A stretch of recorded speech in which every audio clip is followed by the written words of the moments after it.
Hey, welcome back. We're looking at how all of life is all for Jesus shapes all of the details of our life. We spend a lot of our time producing, but we also spend a lot of our time not producing or resting. And so that's a big part of our lives, part of what makes our lives worth living and enjoying. So Luke, tell us a little about how the Bible shapes what we think about rest. Yeah, it's interesting when you think about rest because a lot of times in our culture, people tend to either idolize it or demonize it, right? They idolize it and become lazy and just kind of everything exists to how can I get to the weekend? How can I have another vacation? How can I just not do very much?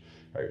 So that's the kind of idolizing of rest or the demonizing of it, right? People who pride themselves on being busy and always kind of being important and never having a rest and never taking a vacation.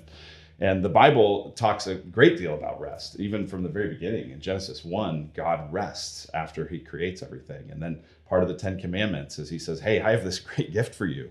I'm going to give you a rest. Well, then when you get to the book of Colossians, there starts to be arguments about rest and about days off and about holidays and about different traditions. And Paul deals with that in Colossians 2.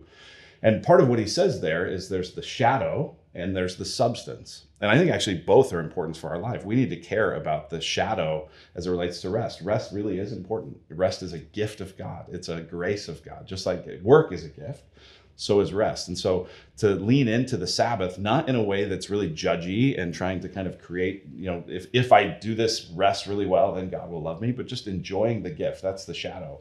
The substance is Christ. That's what Paul says in Colossians 2. He says, don't get all bent out of shape exactly what form this kind of rest or Sabbath should take, but find ultimately the rest in Jesus. And so that really comes as we trust in him, as we depend on him, as we realize that life is not about our anxious striving for ourselves or for him or for anyone else, but that it's about the gift that he's given us and really trying to, by faith, rest in that we are okay and we're loved because of what he's done for us. So rest is a big theme in the Bible. It's a big theme in Colossians, and it's an important thing as we try to just have a life that is fulfilling and honoring to Jesus.